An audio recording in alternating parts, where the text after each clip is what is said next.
more. Um, I learned that my sex addict husband has a binge purge subtype sex addiction. He states that his longest purge was around a year or 18 months. I'm struggling to know if he is in legit recovery or if he is simply in a purge. Please help. Thanks in advance. That is a great one. Thank you for reading that. And so so for listeners, when someone's talking about binge purge, we sometimes call it also an on-off cycle, where someone is using the substance in a compulsive, addictive way, and then makes a lot of effort and stops. Stop for a period of time. And then whatever's going on, precursors come in and they're using again. So you've got this on-off pattern, which sometimes is months, but often years.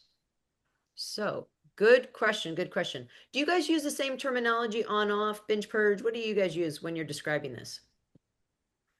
I've used binge purge because I think people understand it. Also, in the SDI sexual dependency inventory, it has a questionnaire for the binge purge. So sometimes I'll use that. But I sometimes will talk about it acting out versus acting in.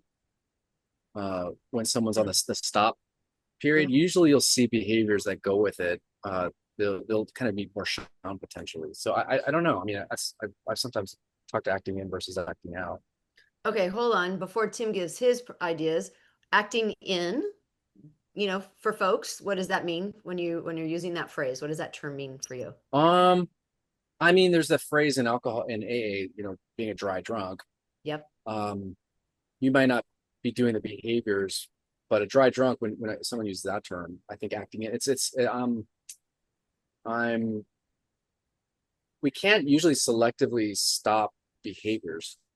There's going to be tells oftentimes, not always, but if I'm, let's say, if most addicts are trying to medicate pain or difficult experiences, can't just selectively shut down certain experiences. I'm going to shut down everything. I'm going to suppress everything. So they either could be more shut down, maybe passive aggressive, maybe get more defensive and angry. So like there's this kind of stuff that goes when I'm trying to hold like holding a beach ball underwater. It takes effort to do that.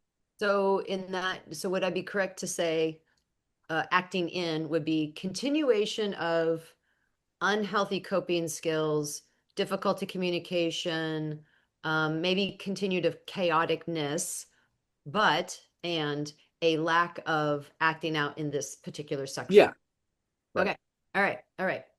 Tim? Or sometimes too, I'm curious too. Sometimes we'll see trading addictions. So maybe they're not acting out sexually, but they start overeating, or they throw themselves into work, or become obsessed about something. Like you'll see it shift to something else. So they may not be, and then when called on it, they'll get defensive oftentimes because, hey, I'm not acting out sexually, but then the partner, oftentimes the betrayed partner, is going to see all those, but you're still acting very addicty to me. It feels similar, and it feels threatening and unsafe. And I hear you. We call it the whack-a-mole of, I'm not acting out sexually, but I'm drinking more. Okay, so I'm not drinking more, but now I'm objectifying more. Okay, I'm not objectifying as much as I was, but now I'm back to smoking cigarettes or whatever. Okay. So binge purge, on off, act in, act out, whack-a-mole. Tim? I'm realizing as we're having this conversation that I use binge purge differently. And I think of it as a little bit separate from the stuff that we were just talking about. And mostly when I think about binge purge, the terminology is something that we borrowed from eating disorders. And when you're talking about it related to an eating disorder, there's the binge, which is the compulsive behavior to engage. I want to, if it's a eating disorder, it's I'm binging on food. I am compulsively engaging with the food.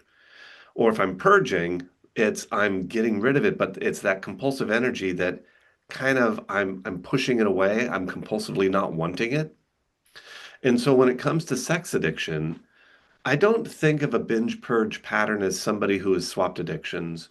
And I also don't think of a binge purge pattern as I've been in sobriety for a while and then I've relapsed because I didn't hold my boundaries or I didn't recognize that, the neurological neural pathways of our addiction are always going to be there. And if we go back to those behaviors, it's going to come back to the surface very quickly. I think of binge purge as if I'm in a binge pattern, I'm acting out with my sexual behaviors, whatever those sexual behaviors are.